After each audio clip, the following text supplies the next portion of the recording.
thank you everybody for attending, or at least appearing. You may not stay to the end. So, thanks everybody for turning up. So this is my talk, the fine line between a need and a want. So first of all, everybody well done. We're nearly at the end, so I'll try and go as quickly as possible so you can see the last one, then we can all head back out to the pool and the bar as well. So first of all, I want to start with why this talk. Well, as with all my talks, and when I say all my talks, this is only my second talk, so with all my talks, it originates, or the subject originates from a soul-searching question. So when I say soul-searching, I mean I was sat on a beach with a glass of sangria, and this popped into my head, and I couldn't shift it for the rest of the holiday and ever since. So a couple of months ago, I started to question, what is it that my clients are actually paying for? And what is the value I bring to them as a consultant? So is the value that I bring to them, is it just the system that I provide? Or are they actually paying for a solution to a problem? Well, I quickly came to the conclusion that my clients specifically are paying for a solution to a problem. So why is it then that clients come to me requesting and wanting a system? But before I get into that, let me just take a couple of minutes to introduce myself. So for those who don't know me, my name is Jordan. I'm a technical project manager at a company called Media 10. So my job as a technical project manager is I look after the whole software strategy for the company, whilst ensuring that projects are delivered on time, in budget, and have the right impact on the business. So did anyone come to my talk last year at DevCon? Brilliant. I apologize, you're going to have to put up with another hour of me talking. Anybody, is this the first time for anybody? Excellent. I'm sorry you're going to have to experience what they did last year. So what's my story? So I've got a bit of a different story. I came from the professional, well, I was going to say football then, but that's not quite correct where I am. I used to be a professional soccer player. So I started my career as a soccer player. I was fortunate enough to be on the books of Manchester United from the age of 9 to 14. And then I got picked up by another club in England called Preston North End. And I was with them for about 4 years as well. And whilst I was at Preston, I picked up a couple of FA Cup shirts, League Cup shirts, and a few squad shirts as well. And my contract came for renewal, and fortunately or unfortunately, it didn't get renewed. So I had to go and find something else to do. I got offered the opportunity to come out to the States. I was fortunate enough to be offered a full scholarship at a college in Baltimore called Loyola. But there was a condition that I had to take a gap year, so I had to wait because I'd missed the enrollment that year, so I had to wait in the year after. And whilst I was taking my gap year, I went and worked for my best friend's sporting event company. And on my first day as an 18-year-old, I walked in, and everybody was using Excel. But not only were they using Excel, they also had a calculator on the desks. And they were typing the figures into the calculator, getting the result, and then manually typing it into Excel. And I said, I don't know a lot. I've only just come out of school. But what I do know is that's not how to use Excel. So then I spent a weekend reformatting only about 10 of their Excel documents and came back and showed the MD and was like, oh, look, you can throw away the calculators. And he loved it. And he gave me the challenge. They used to run in schools, so we get 6 weeks off every summer. So he gave me the 6 weeks, and he said, OK, find something else, transform our business, just go and find a tool that works. So then I came across FileMaker. And then for some reason, unbeknown to me, I was in a cafe once, and as an arrogant 18-year-old, there was a local entrepreneur there. And I went up to him and said, are you using Excel? And he went, yes, we're full of it. And I said, I can make your company better. For some reason, he said, OK, start Monday. So I turned up at his office on Monday, not knowing a lot, actually, not knowing enough about FileMaker to make a company that at that moment in time was turning over £20 million, to try and implement a FileMaker system. But I tried, and I struggled. And that filled up basically my 12-month gap year. And then I flew out to the States, and I started an international business degree. And as I finished that degree, I got a phone call actually from FileMaker and asked if I would come back and work for them. So I did. So I then was a sales executive for FileMaker for about 6 months. And then I got the opportunity to work for a fantastic consultancy firm in London called We Know Data. And whilst I was there, I was the technical lead on projects for some fantastic clients. And they have some great clients and some great projects Companies like Apple, Rolls-Royce, Team GB, Rothschilds, or but to name a few. So I'm just going to play a quick video. I'll just let it play, and I'm going to talk over it. I'm not going to let it run to the end. So now I'm back in the world of internal development, and I'm working for a company called Media 10. So Media 10 are the most decorated media and events company in the UK. So we employ over 300 talented members of staff across 5 countries, and we've fast become one of the leading players in the industry. So we run some of the most iconic and successful events in the country. We have a growing portfolio of 34 live events, and we bring in over 1 million visitors a year. So that means that 1 in every 55 people in the UK will attend a Media 10 event. Our shows cover subjects ranging from housing to construction to lifestyle. And we have some iconic shows like the Grand Designs Live, 100% Design, Destination Star Trek, and the Cake and Bake Show. So we've actually even staged events in the grounds of Buckingham Palace to celebrate the 60th anniversary of the Queen's coronation. So like the whole industry, we're moving away from just becoming an events organizer. We're actually shifting to become a data company who just happens to put on world-class events. So in my team, we have a team of 4 FileMaker developers, 4 web developers, 4 data analysts, and 7 IT technicians, supporting over 40 active websites and 10 mission-critical systems. And this ranges across a mixture of technologies from Tableau, Salesforce, FileMaker as well. So I won't let that play because it gets a bit boring, but that just gives you some of the flavor of some of the events that we put on a monthly basis. So I think that gives me a pretty good rounded view of FileMaker. So I've started from somebody who's just stumbled across the tool. I've then got a few of my own clients. I've then worked for FileMaker and sold it itself. And then I've jumped into the world of consultancy for 5 years. And now I'm back as an internal developer. So I think I've seen every different aspect that there is of FileMaker. OK, so now I've got the boring part out of the way. And if everybody hasn't yet dozed off, let's move on to the core of the talk. So I did have this labeled as agenda, but I know Gary changed that. And then Luke copied him, so I've copied them as well. So I've changed this to be what I hope you get out of this session, because that's what I really hope happens, is that people have something to take away. And that's the one thing that I get nervous about these sessions, isn't necessarily the presenting side, it's that my content is good enough and you actually take something away, because you've given up an hour of your day to actually come to the talk. So I've split the talk into 4 sections. First of all, why does this matter? Why do I think the difference, or the fine line between a need and a want matters? I want to clarify what is the difference between a need and a want, how to define what a customer need is, and the different methods that you can deliver these needs and wants to the customers themselves. So what's the problem? Well, in 2013, a survey from Innotas revealed that 50% of businesses had experienced an IT project failure within the previous 12 months.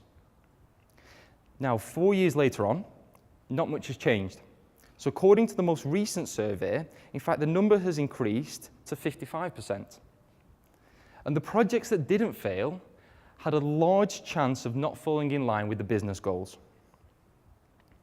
Of 126 IT professionals surveyed, only 54% say that one of their top, 54% say that one of their top challenges is that technology projects aren't aligned with business goals. Only 31% of respondents say they're focused on delivering business benefit. Instead, 50% say that their main focus is purely on delivering on time and on budget. So what do I believe is contributing to this problem? That's right, you read it correctly. I think the problem is a bridge. This will work, you just have to humor me for a couple of minutes. So this is an analogy. I've used it for years. It is an extreme analogy, but I think it illustrates the problem perfectly. I actually use this analogy on a daily basis with team members, with other stakeholders in the business, and external customers as well. So this is the analogy. This is our client. Our client comes to us and he says, I need a bridge. What would your first thought be? I know my first, it may just be me, but my first thought was, ka-ching! So let's say we agree a cost. Let's go, well, what sounds right for a bridge? Let's say £3 million for a bridge. That sounds reasonable. And let's say we agree a timescale of about 12 months. That seems aggressive, but I think we can make it. And the client's happy. We've got the spec, we know what we're delivering, everything seems okay. He's all signed off. And 3 months later, our client's back. And we're actually making great progress. The foundations are in. We've actually even started to build the road across the bridge as well. We're on track. And the client is still happy. Now, 3 months later, so we're now 6 months into the build, we're 50% of the way through. We've gone even further. So we've put the road in, and now we've started to build the supports. Now, for those of you who are eagle-eyed engineers, I'm now aware that the support should have gone in before the road. As I said, you'll have to humor me for a bit. But all of a sudden, our client doesn't sound too happy, and he starts asking questions like, why is this taking so long? And we're having to justify our position. Well, we said it would take 12 months. We're only 6 months through, and actually, we're more than 50% of the way through. But still, our client isn't happy. Why is this costing so much? And what do you mean costing so much? We agreed it, you've signed it off, everything was okay. Then all of a sudden, the truth comes out. All I wanted to do was send a letter across the water. And that was it. His frustration is that he feels that we've now wasted 6 months of his time and spent 1.5 million of his budget, and all he wanted to do was send a letter across the water. So with that knowledge, we could have provided numerous different solutions. We could have said, well, why not have a boat? That will get the letter across. Hey, you could have even had a carrier pigeon. Or it's the 21st century. Hey, why not just send an email? Or if he would have spoken to Gary from Forbidden Planet, he probably could have even time traveled across for that amount of money.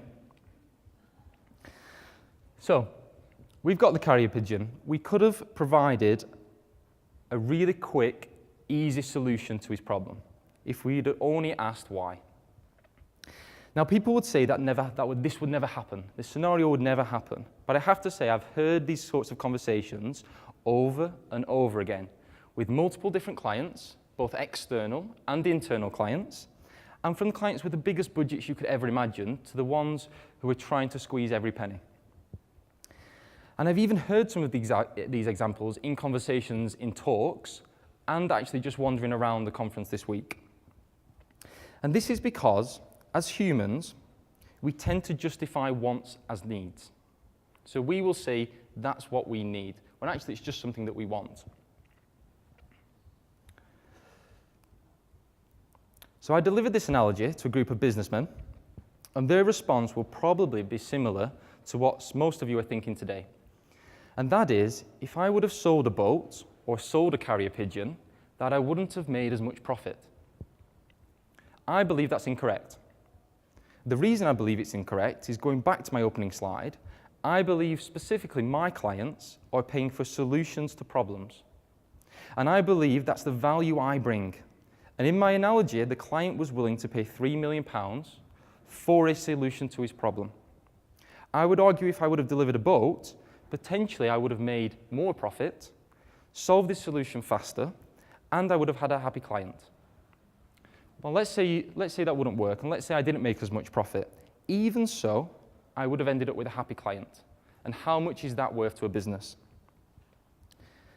So with every product or service, that people require, all they're trying to do is get a job done. Now, Theodore Levitt put this better than I could ever do when he said, people don't buy drills, people buy holes. Why do you buy a toothbrush? To remove plaque from your teeth. Why do you buy a drink? To quench your thirst. That means before we can even propose a solution, we first need to understand the client's needs and their wants. So what is a need? It seems fairly simple, actually. A need is something that is required because it's essential or it's very important. It is beyond just being desirable. So it goes beyond that emotional impact. So as humans, we only have a few physiological needs. That's air, water, food, and there are metabolic requirements. But we also have the need for clothing, shelter, because they're necessary for our protection. But needs are context specific, so you won't get away with going to a client and going, oh, well, you don't need that because you've got food, water, oxygen, shelter. They're context specific. So for a client, we need to understand their needs in their context. But most importantly, we aren't looking for all the needs, we're looking for unmet needs. So they're the ones which they don't currently have a solution for, and they're the real gems that can literally change a company forever. So in order to find their unmet needs, we also need to try and gain an understanding of all of them. So let me just recap. We need to try and understand all of the company's needs in order to find the small nuggets of gold where they haven't yet got the needs that they haven't yet got a solution for. So moving on, what's a want? Well, a want is something you have a desire for. It's a desire to possess or to do something, so it's a wish. It's an emotional attachment to wanting something. Now, Henry Ford, well, actually, there's some debate on whether or not he actually said this or not, but he's been quoted as being saying that if I would have asked people what they wanted, they would have said faster horses. Now, this has been used multiple different ways in multiple different talks, but I don't see this as just don't ask users what they want, make the decisions for them. I take this as people can only see what they've got in front of them. They will use their context to try and describe their problem.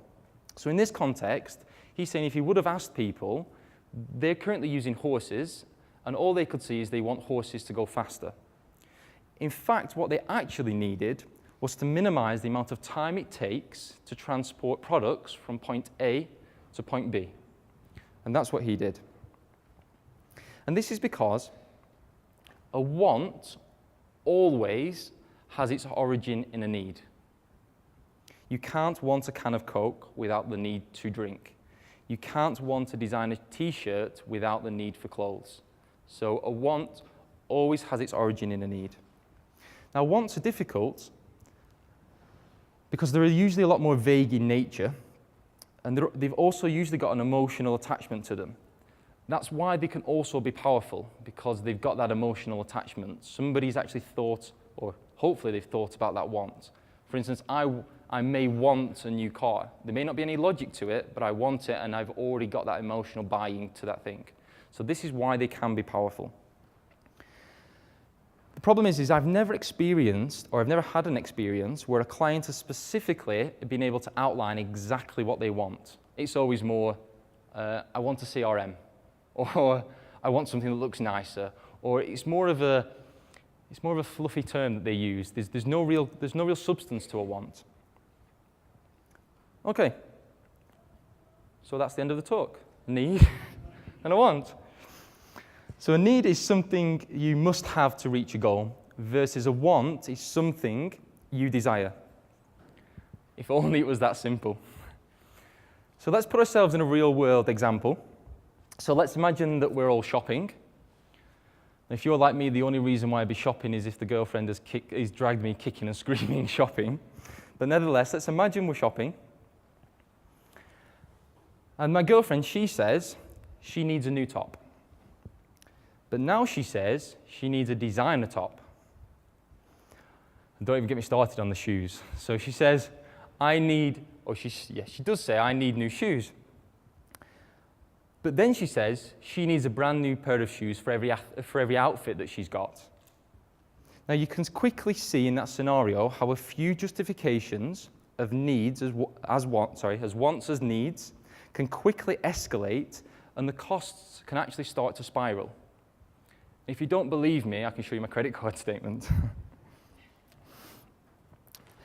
Now, the way to combat this would be to decide on your needs.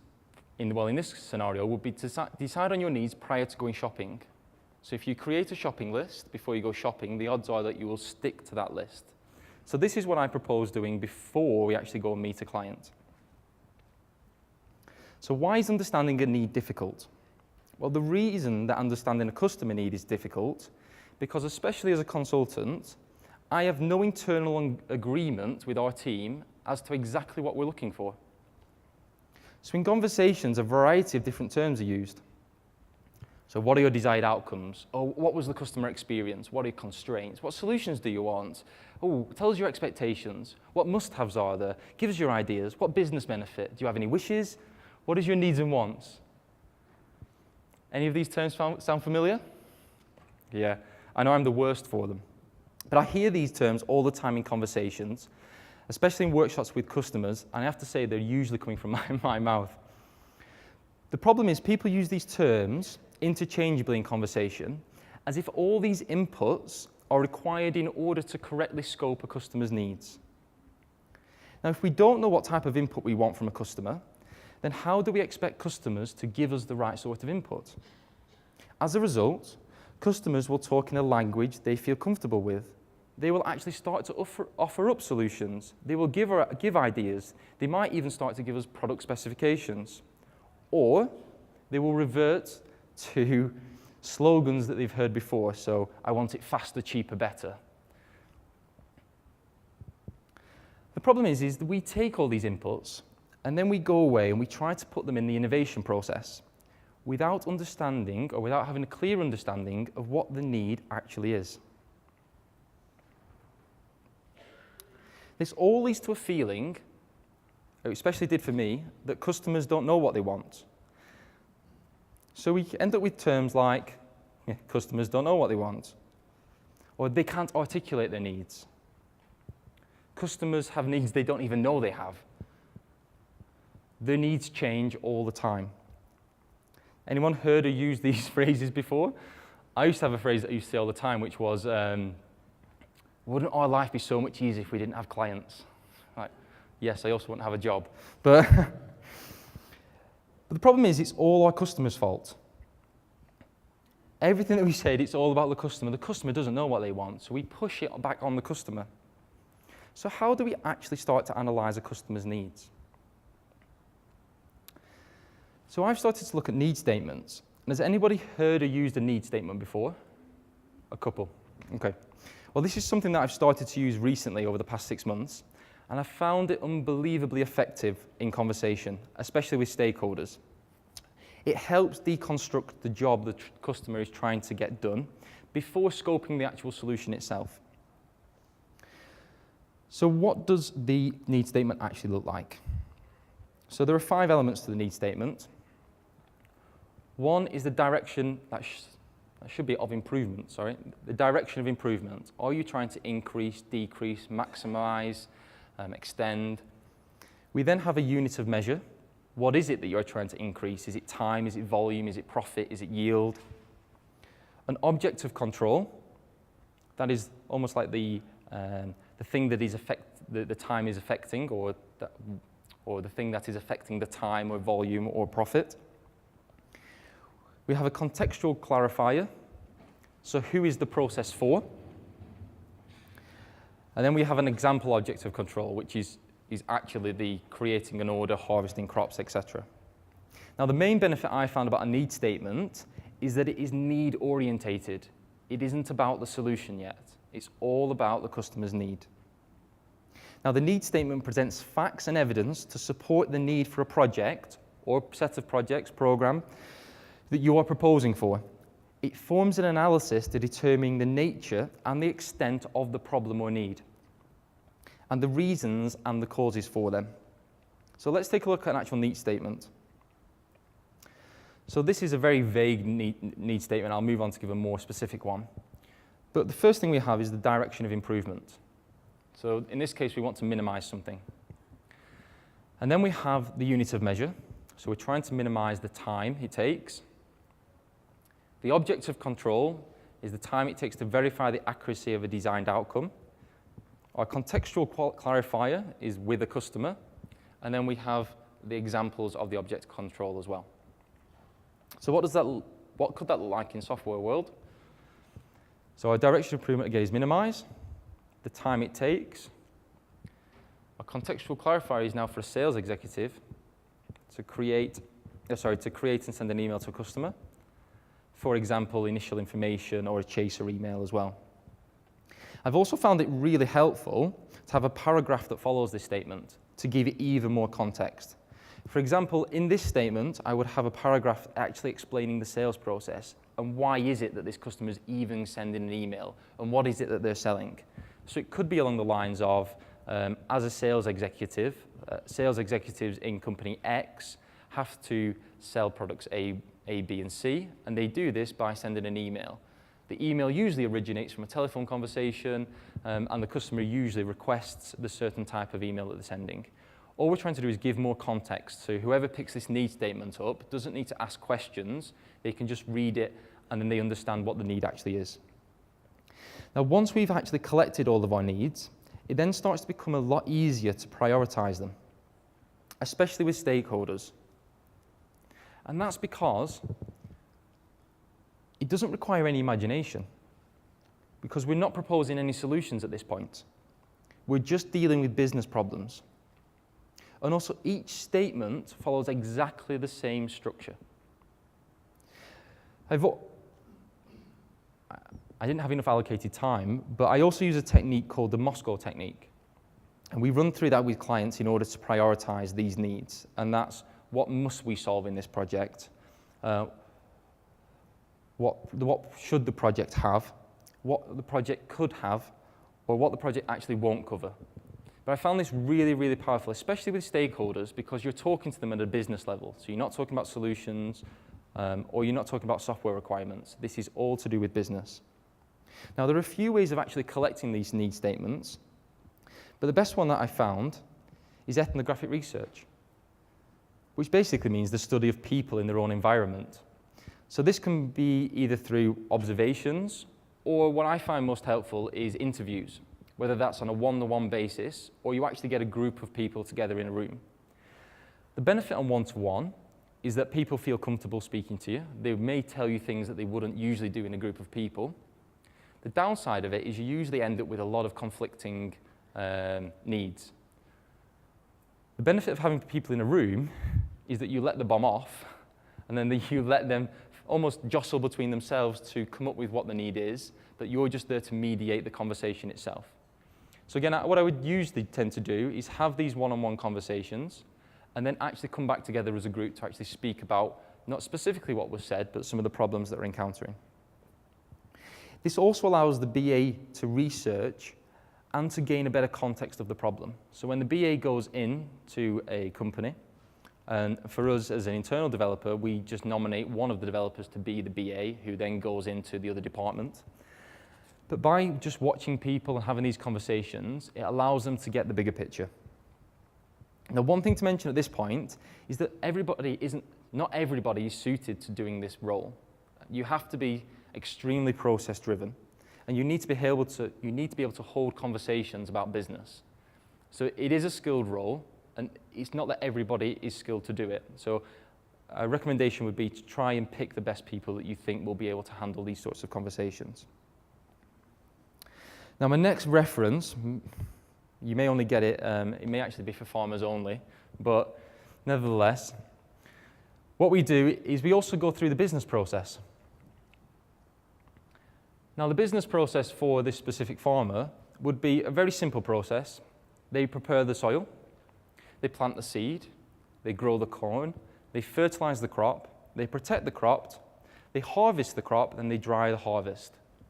And again, by having the business process mapped out, it gives us a starting point for a conversation to start to ask some sorts of questions about the process itself. And for that specific process, these are what the outcomes may be. So these are what the customer needs were. So they may want to minimize the time it takes for the seeds to germinate, minimize the number of seeds that fail to germinate, minimize the time it takes for the plant to come out of the ground, increase the percentage of plants that emerge at the same time. Now, clients aren't going to offer this information up in this specific format. It will usually form some sort of conversation. So in this example, it may be that the customer says, well, we plant the crops and we water them, and then a couple of days later, only 20% of the crop germinates. And then a couple of days after that, another 20% germinate. And then a couple of days later, the rest germinate. They go, this causes us a problem. And the reason it causes us a problem is that we have to water them at different times, and we have to fertilize them at different rates. As a BA, I can then go, okay, so what you're really saying is you need to increase the percentage of crops that germinate at the same time. They go, oh yes, that's exactly what I'm trying to articulate. Now the best way I've actually seen of scoping these conversations is to use a method called the 5 whys. Anybody heard of the 5 whys before? Quite a few. Okay, so I'll try and be as brief as possible. So I use the 5 whys because it often happens that stakeholders want to implement a certain function or a feature for reasons that aren't founded on any logical argument at all. And they don't have any business interest either. The 5 whys is where the analyst asks the stakeholder repeatedly 5 times or less why the requirement is necessary until the importance or the need of the requirement is established. The answers reveal whether the requirement is really necessary, or it can be cancelled or postponed once the priority is actually defined. Now that's not to say that when you go into a client you should turn into a 3-year-old that just goes why. It forms part of a bigger conversation. So I know it was mentioned in the last talk that when somebody comes in and says, okay, so I want a new CRM, it will be, okay, so why is it that you want a new CRM? Well, our old CRM, the data's rubbish. Okay, so what's wrong with the data? Oh, people don't enter the postcodes incorrectly. All the addresses are missing. Okay, so why do you think they don't enter the postcodes correctly? Oh, because they don't have enough time. Now, all of a sudden, I've moved from building a brand new CRM to just saying, okay, we'll do a postcode lookup. Because that is your root cause that is the root need of your wants. You want cleaner data. If we move you, if you just said, okay, we'll do what you want, we'll move you to a CRM, in 6 months' time, you'll be back to us with the same problem. Now, I have a few catalysts of when to start the 5 whys process. And my few catalysts are the same terms that we saw before. So as soon as anybody mentions customer experience, or these are the benefits, or I've got this idea, I then start to trigger the 5 why process. And again, I just want to clarify, because I always do a practice talk to a group of people, and I just want to clarify, this isn't standing there going, why? But yeah, I wait to hear for these same terms to arise in conversation. And as I said before, as well, like a want, all these terms, they will have an origin in a need. So the only reason why people are coming up and saying these terms is because there is a root need somewhere. So studies comparing successful and unsuccessful projects by the Harvard Business School have found that the primary degree into which projects are successful or a failure is down to the understanding of the customer's needs in the first place. So everything so far has been about how customers, collating customers' needs in order to propose the best solution. So let's now assume that we've understood the business needs, and now we're in a powerful position where we can actually start to plan and propose a solution. But how do we start to get buy-in that this solution is exactly what they need, and this is exactly what they're expecting when we deliver it? So the next section is more about building solution requirements. So now we're at the point where we can actually start to scope business solution requirements. So what's a solution requirement? So I see solution requirement as the conditions and capabilities a solution has to have in order to meet the need or solve the problem. Now, because we've already scoped the needs, we can actually start to question whether these requirements are necessary or not. Because we have the vision, we've got the needs, we can start to question ourselves, is this requirement fit for what the need is? But when we go to collect requirements, we now start to stumble across users. So not stakeholders, the people who are going to be using the tool itself. And we jump into a whole different world of pain. So there are a few different types of users that I always look out for. And these are the types of users. The first set is mainstream users. And these users don't use technology for its own sake. They just use it to get the job done. So the vast majority of people are actually mainstreamers. They tend to learn a few key features, And they never seem to add to the repertoire. They're not interested. They just use a system to get the job done. These are the types of people who say, I just want a mobile phone to work. My phone just needs to make calls or text. They're not bothered about the features that are in it. As I said, most people will actually fall into this group. The next set of users are the willing adopters. Now, they're probably more familiar with other products and services, and they use them on a daily basis. So they're usually tempted to engage in conversations around something a bit more sophisticated, but they're not entirely comfortable with playing with something new. And that's because they need to be given constant reassurance or easy ways to adopt new features. Now, there are fewer people in this group than you would imagine, and their tolerance to learning is pretty low as well. Now, the next group are the experts. Now, the experts are the ones who are happy to explore your product, and they're actually keen to push the limits of what it can do. So they want almost a never-seen-before technology. They're almost the clients who've dabbled in FileMaker a bit, and they think they know enough to cause a problem, should I say. Now, there is an analogy that I used before, that, and I've seen people use it in other talks as well, and that is they use the analogy of the iPod. So when the iPod first came out, somebody said that if you would have asked Apple experts at that moment in time, they would have said, oh no, Apple needs to be releasing a flying car instead of an iPod. And that's why the experts are fantastic because they can start to become advocates, but we just have to take their requests with a pinch of salt. So what do my requirements look like after I've spoken to these variety of different user groups? And this is what my solution looks like. Sorry, my solution requirements look like. So it's the same as if anybody went to Sarah's Agile group on the training day on the first day. If you didn't, you've definitely missed out. Try and get hold of that content. But it's the same as the requirement breakdown that Soliant use, and that is, as a something, I need the facility to, so that X, Y, and Z. So what does that actually look like?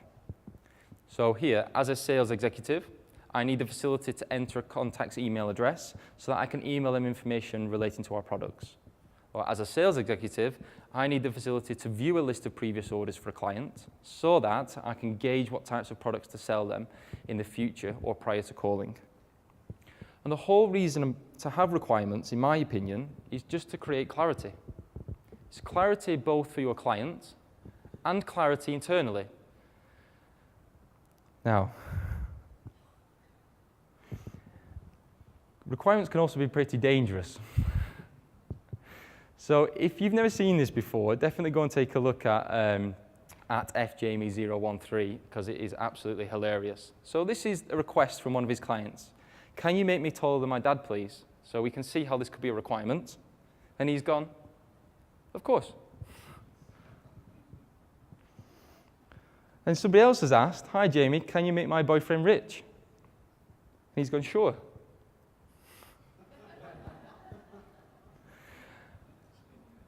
Or, has anybody been in this situation, I know this has actually picked up traction since I originally put it in my slide, where we've been in this scenario. On the left-hand side, or your right-hand side, no, your left-hand side, how the customer explained it, how the project leader understood it, how the analyst designed it, how the programmer wrote it, how the business consultant described it, and what the client really needed. The reason we get into, well, I believe the reason that we get into these troubles is because requirements can be interpreted in different ways. So what we have to do is we have to go beyond requirements. So what's the world beyond requirements? Well, the world beyond requirements is acceptance criteria. And acceptance criteria are the conditions that a software product must satisfy to be accepted by a user or customer. Or put differently, this is you describing actually how the system's going to work. It removes that vagueness about the requirement. So what does this look like? So let's use one of our solution requirements as an example. So as a sales executive, I need the facility to enter a contact's email address so that I can send information relating to our products. That's the one requirement. What will the acceptance criteria look like for that one requirement? Well, the first piece of acceptance criteria may be, As a sales executive should not be able to enter data that does not include an @ symbol. Otherwise, we just assume that the developer would cover this. But acceptance criteria is specifically telling you what you should do. Acceptance criteria 2. A sales executive should not be able to enter data that does not include a domain name, i.e. Gmail, Outlook. 3. If a user enters an invalid email address, they should receive the following message. And you would actually describe what the message should say. Acceptance criteria 4. The message should have one option labeled cancel, which when selected should close the message and place the user in the email field.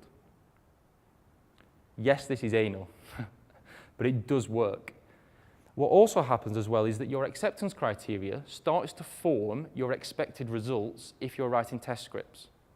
So as a user, if I were to put a tester in this solution with a test script, I would be saying, go to the contacts page, enter the email address field, type an email address that does not contain an @ symbol. Expected result should be AC1. A sales executive should not be able to enter data that does not include an @ symbol. You cannot be too granular when it comes to acceptance criteria. It is hard. It does take a long time. But if done correctly, it does pay off as well. Now, I take this even one step further. And I say, for example, if I say a user should be able to enter, if I say a user should only be able to enter numbers into a field, I will have another acceptance criteria which says a user should not be able to enter letters. Because I know, being a developer, that I can be lazy, and I will always do the positive requirement. I will never actually check for the negative of it as well. So coming to the end. So what are the different delivery options that we can use to start to deliver these needs and wants to a user? So one is the MVP. I'm not a great fan of the MVP. And this is because if you used MVP in the world of food, and you said, well, all the users need is, so just to clarify, MVP is a minimal viable product. Sorry, I should have said that. If you would use the MVP model in the world of food, and somebody comes to you and says, I want a donut, the MVP would say, give them a plain donut. No sugar, no glazing, just a plain donut. Well, that doesn't leave a very nice flavor in somebody's mouth. What they actually really wanted was probably a donut with sprinkles. But potentially their budget didn't stretch to that. So the MVP may say, well, just get the most viable product out the door first, and that would be the plain donut. But again, it doesn't leave a nice taste in the user's mouth. I prefer the cupcake model. So the cupcake model says that somebody comes to you and says, I've had a nightmare. I've got a wedding tomorrow. I've got £100. I've got 500 guests, and I need a wedding cake. So instead of starting the process of saying, okay, well, I'll start to build a wedding cake, and we may end up with a cake, or we may end up with a half-baked cake, or we'll end up with a plain cake with no icing, because the user has an expectation that people are going to be digging into this, and that might not be the case. We've got budget restraints, we've got timescale restraints as well. What the cupcake model says is deliver a cupcake. It's small, it will be done on time in budget. It solves the need. People need cake at a wedding, apparently. But also as well, what we've done is we've given the user the wants as well. We've put the nice icing on the top, and we've put the cherry on the top as well. So I use the same analogy when trying to deliver needs and wants to a user. Yes, deliver needs. Make sure the needs are met. But because they've got an emotional attachment to a want, also drop some of those in there as well, because the wants are the things that leave the nice taste in a user's mouth. So finally, one thing to end on is there's a preconception that customers' needs change over time. And I've actually heard it as well that, throughout the week, that people saying, oh, well, yeah, they can never make their mind up, the needs changed. I'd like to challenge this preconception. I'd like to say that needs don't change over time at all. Now, I struggled to come up with an example that would prove this point.